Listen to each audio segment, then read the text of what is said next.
Pessoal amigo, minhas amigas, pessoas queridas que conosco estudam esse livro maravilhoso, vamos dar sequência? Vamos lá.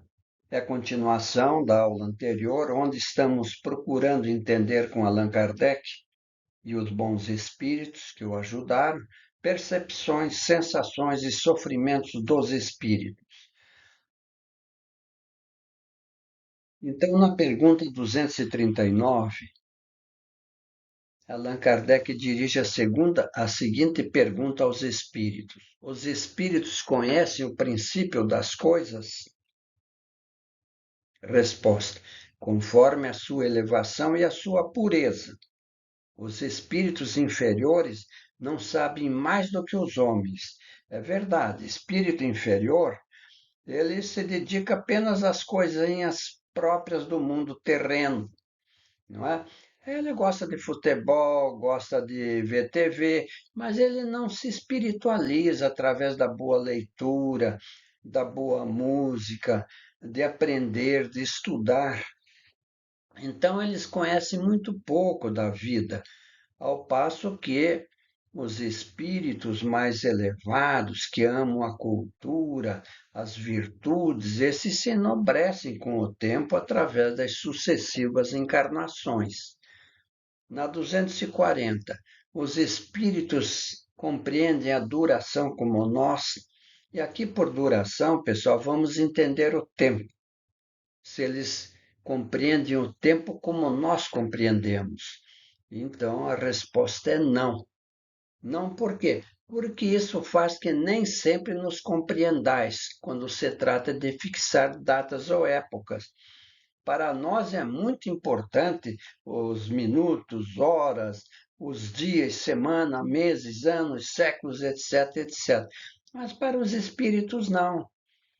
Eles não têm datas fixas, eles vão trabalhando normalmente e o tempo para eles é a eternidade toda. E é por isso que Allan Kardec intervém com um comentário muito interessante. Diz Allan Kardec, os espíritos vivem fora do tempo. Vejam bem, fora do tempo. Como o compreendemos. Esse é tempo que nós compreendemos, né? Minutos, segundos, etc, etc. A duração para eles praticamente não existe. E os séculos tão longos para nós não são para os seus olhos mais do que instantes que desaparecem na eternidade, da mesma maneira que as desigualdades do solo se apagam e desaparecem para aquele que se eleva no espaço. Olha, o exemplo é extraordinário. É verdade, quando nós subimos aí num arranha-céu de 100 andares e olhamos para baixo, nós vamos ver os veículos assim, pequeninos, não é? As pessoas mal se avistam. Então, é isso aí, pessoal. Os espíritos, eles têm essa faculdade, né? Como estão desprendidos da matéria, eles têm essa capacidade, não é, de ficar fora do tempo. Eles não têm esse prejuízo que nós temos de ficar como que escravos desse tempo. Na 241, os espíritos fazem do presente uma ideia mais precisa e mais justa do que nós? Resposta: mais ou menos como aquele que vê claramente tem uma ideia mais justa das coisas do que o cego. Ora, para que exemplo mais importante do que esse? É claro, o cego não pode ter a mesma percepção de tempo, de ver as coisas como aquele que tem a visão normal. Então, os espíritos veem aquilo que nós não vemos e julgam, portanto, de forma diferente de nós, porque eles têm uma visão mais abrangente das coisas que nós não temos. Mas, como dizem os espíritos, isso tudo depende do grau de elevação do espírito. Se ele não tem essa capacidade, ele é um espírito comum que também está sujeito às coisas materiais, não é, de pouca evolução. E nós colocamos aqui também um comentário de Allan Kardec, quando ele diz que o conhecimento do princípio das coisas é dado ao homem conhecer essas coisas? Não, dizem os espíritos. Deus não permite que ao homem tudo seja revelado neste mundo. Nós não temos capacidade ainda, em função da nossa inferioridade intelectual e moral, de conhecer essas coisas. E daí, prosseguindo, penetrará o homem um dia o mistério das coisas que lhe estão ocultas, o véu se levanta a seus olhos à medida que ele se depura. Mas para compreender certas coisas são-lhe precisos faculdades que ainda não possui.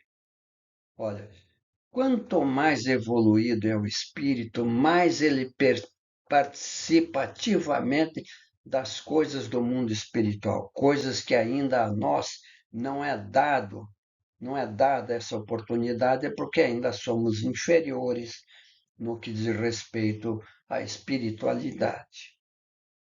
Vamos prosseguir? E aqui também um comentário de Kardec. Penetrará o homem um dia o mistério das coisas que lhe são ocultas? O véu se levanta em seus olhos à medida que ele se depura, mas para compreender certas coisas são-lhe precisas faculdades que ainda não possui. Quer dizer, é uma repetição para afirmar bem esse conceito, não é?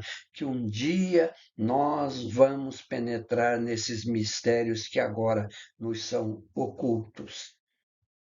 E Emmanuel e Chico Xavier, eles ponderam o seguinte: triunfar não quer dizer avançar sem erros ou falhas, mas sim reconhecer que, apesar de nossas falhas e erros, é preciso seguir adiante, de coração inflamado na confiança, com a certeza de que a divina justiça a todos nós nos observa e nos retribuirá, cada um, segundo as suas próprias obras. Sejam quais sejam os obstáculos, prossegue à frente, estendendo o bem. Emmanuel Chico Xavier. É um estímulo para nós essa mensagem dos nossos queridos irmãos Emmanuel e Chico Xavier. 242, prosseguindo. Como têm os espíritos o conhecimento do passado, esse conhecimento é para eles limitado. Veja só, Kardec quer saber se é limitado esse conhecimento do passado.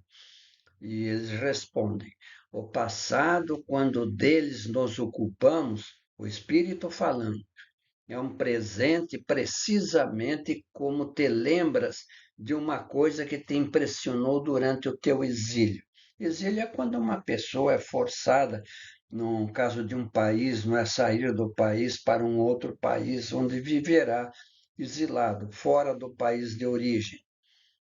Entretanto, como não temos mais o véu material que obscurece a tua inteligência, lembramo-nos das coisas que desapareceram para ti, mas nem todos os espíritos conhecem, a começar pela sua própria criação.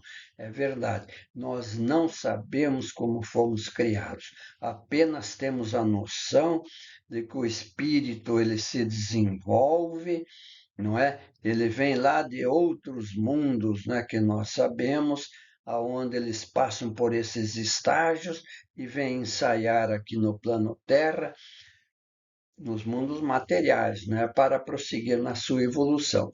É um trabalho delicado que mais tarde nós vamos abordar. Agora, para nós que estamos começando, é difícil entender, não é, que a gente vem de outros mundos inferiores da natureza para prosseguir na nossa evolução. Nós veremos isso mais à frente, quando a gente tiver firmado mesmo o conhecimento da doutrina. 243. Os espíritos conhecem o futuro e isso ainda depende de sua perfeição, o que é lógico.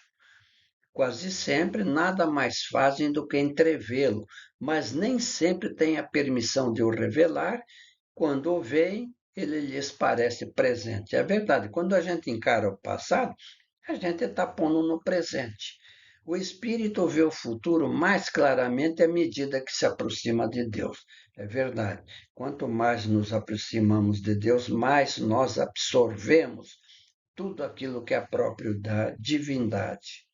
Depois da morte, a alma vê e abarca de relance as suas migrações passadas, ou seja, é dada essa possibilidade para que a alma veja o que fez no passado, os proveitos que pode ter feito, as virtudes adquiridas ou o mal que propagou.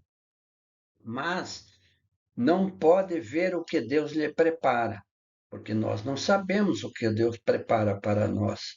Para isso é necessário que esteja integrado nele, mas isso só depois de múltiplas existências, o que é perfeitamente natural. Como é que nós podemos ter Deus em nossos corações se ainda somos tão imperfeitos? Mas estamos amando, progredindo e, olha, temos um futuro formidável pela frente. Na 243A, os espíritos chegados à perfeição absoluta têm completo conhecimento do futuro. Completo não é o termo, porque Deus é o único e soberano Senhor e ninguém o pode igualar. É verdade. Por isso que a gente, Deus, a gente afirma através dos Espíritos que Deus é a suprema inteligência e o princípio causador de todas as coisas. É isso que é Deus. De forma sucinta, ele tem todo o poder. E agora um comentário de Allan Kardec. Em princípio, respondendo a Allan Kardec. O futuro lhe é oculto e só em casos raros e excepcionais Deus lhe permite a sua revelação. Ou seja, o homem querendo conhecer o futuro. Insiste o mestre de Lyon na pergunta 869. Lá para frente nós vamos chegar, mas é que esta pergunta esclarece as anteriores. Com que fim o futuro é oculto ao homem? E novamente o esclarecimento não deixa dúvida. Se o homem conhecesse o futuro, negligenciaria o presente e não agiria com a mesma liberdade de agora. Porque ele sabendo o que ele espera, o que adianta? Ah, eu já sei que eu vou passar por isso, aqui, então vou cruzar os braços e vou aguardar. É por isso que a liberdade de agora ele não agiria da mesma forma se tivesse essa liberdade, pois seria dominado pelo pensamento de que, se uma coisa deve acontecer, não adianta ocupar-se dela, ou então procuraria impedi-la. Ah, vai acontecer isso, vou fazer força para que não aconteça. Deus não quis que assim fosse, a fim de que cada um pudesse concorrer para a realização das coisas, mesmo daquelas o que desejaria opor-se. Assim é, tu mesmo, sem o saber, quase sempre preparas os acontecimentos que sobrevirão no curso de tua vida. É verdade. Quando a gente, não é, através dos bons atos, nós vamos adquirindo determinadas virtudes que lá no futuro, lá para frente, nos servirão de apoio lá no mundo espiritual. Então, meus queridos, minhas queridas, muito obrigado por tudo. Estaremos sempre juntos e finalizamos com essa mensagem. Os espíritos lembram o passado com mais facilidade, mas nem tudo sabem a começar pela própria criação.